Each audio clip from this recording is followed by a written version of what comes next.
जिस नबी ने पूरे ज़िंदगी में झूठ नहीं बोला, वो नबी एक एक दिन में 70 मरतबा 100 मरतबा इस्तिग़फ़ार करे और अल्लाह के दरबार में हाजिर होकर सजदे में सर रख कर अल्लाह से दुआ करे कि अल्लाह मेरे जितने भी गुनाह हैं, अनजान गुनाह हैं, मैंने जाने या अनजाने में जो भी गुनाह मुझसे सरजद हो गई है, अल्लाह उससे माफ़ कर दीजिए।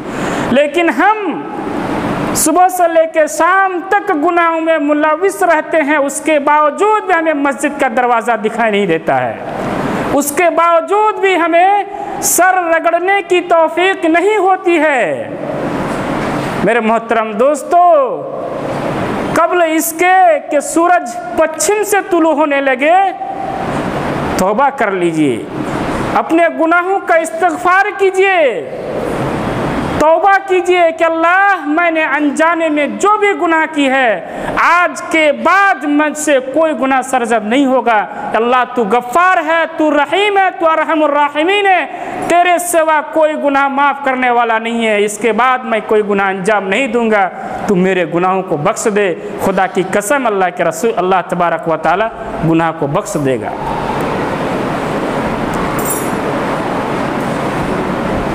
हर नबी के उम्मती जो भी अल्लाह के रसूल सल्लल्लाहु अलैहि वसल्लम ने भी कहा कि कुल्लु बनी आदम खत्ताउन,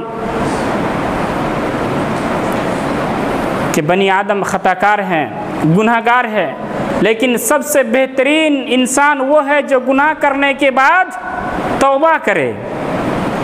अब इसके मतलब ये नहीं है कि हम हर बार गुनाह करें और हर बार तौबा करें, क्योंकि मौलवी साहब ने कहा है कि जब जब भी गुनाह करो तब तब तौबा करो। हमने ज़िना कर लिया, कत्ल कर दिया, गारतगिरी कर दी, हर चीज़ हमने कर दी, जालिम बन गए, हर चीज़ कर दिए, उसके बाद हम जाके क्या करेंगे? तौबा कर लेंगे, हमारा गुनाह सरजद हो जाएगा, हमारा गुनाह अल्लाह माफ़ कर देगा। क्योंकि इमाम साहब ने खुतबा में यही कहा है कि गुनाह करने के बाद तौबा कीजिए। तौबा के कबूल होने की 3 शर्तें हैं, 3 शर्तें हैं। पहला नंबर, इखलास होनी चाहिए, खालिस अल्लाह के लिए तौबा होनी चाहिए कि अल्लाह ये जो मैं तौबा कर रहा हूँ इसके बाद से मैं गुनाह नहीं करूँगा। नंबर 2, तर्क मासी, गुनाह को छोड़ना होगा, गुनाह को छोड़ना होगा। नंबर 3, दिल के अंदर ये तसव्वुर करना होगा कि आइंदा मुझसे कभी गुनाह सरजद नहीं होगा, तभी जाके तौबा कबूल होगी। वरना गुनाह कीजिए तौबा कीजिए, गुनाह कीजिए तौबा कीजिए, इससे काम नहीं चलने वाला है। मेरे मोहतरम दोस्तों, जैसा कि अल्लाह के रसूल सल्लल्लाहु अलैहि वसल्लम ने कहा कि हर इंसान खताकार है, हर इंसान गलत होते रहता है, सरजद होती रहती है गलती उससे, उसका तरीक़ा अल्लाह के रसूल सल्लल्लाहु अलैहि वसल्लम ने बता दिया। और तौबा इस्तिग़फ़ार जो अल्लाह के रसूल सल्लल्लाहु अलैहि वसल्लम खुद क्या करते थे, दिन में 100 मरतबा, दिन में 70 मरतबा अल्लाह के रसूल सल्लल्लाहु अलैहि वसल्लम तौबा इस्तिग़फ़ार क्या करते थे। दोनों हदीस में, एक हदीस में 70 मरतबा, एक हदीस में 100। तो उलमा इकराम ने इन दोनों के दरमियान तदबीक़ ये दी है कि अल्लाह के रसूल सल्लल्लाहु अलैहि वसल्लम 70 से ज़्यादा यानी कसरत से अल्लाह के रसूल सल्लल्लाहु अलैहि वसल्लम इस्तिग़फ़ार क्या करते थे। मेरे मोहतरम दोस्तों, तौबा का दरवाज़ा खुला है, तौबा का दरवाज़ा खुला है, तौबा कर लें, वरना एक दिन ऐसा भी आएगा, एक दिन ऐसा आएगा कि काश कि मैं फलां की बात पर अमल कर लिया होता तो ये दिन हमें दिखना ना पड़ता, ये हसर हमारे साथ नहीं होती।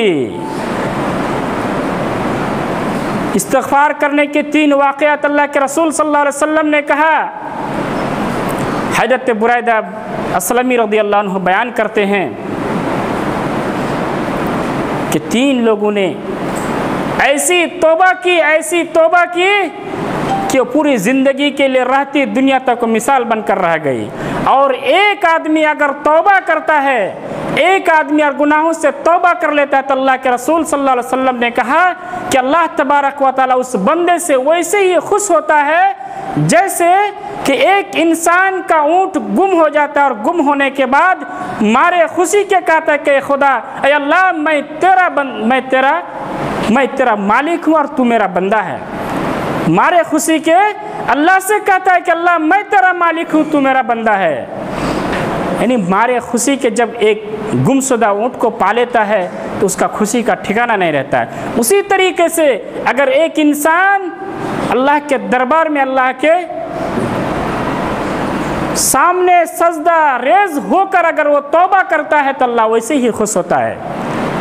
बुरैदा अस्लमी रज़ियल्लाहु अन्हु बयान करते हैं, अल्लाह के रसूल सल्लल्लाहु अलैहि वसल्लम के पास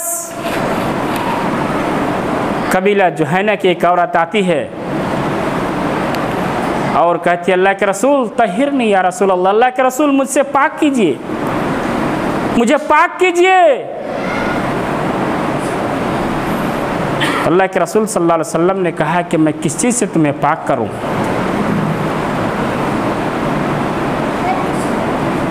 किस चीज़ से मैं पाक करूं तुम्हें?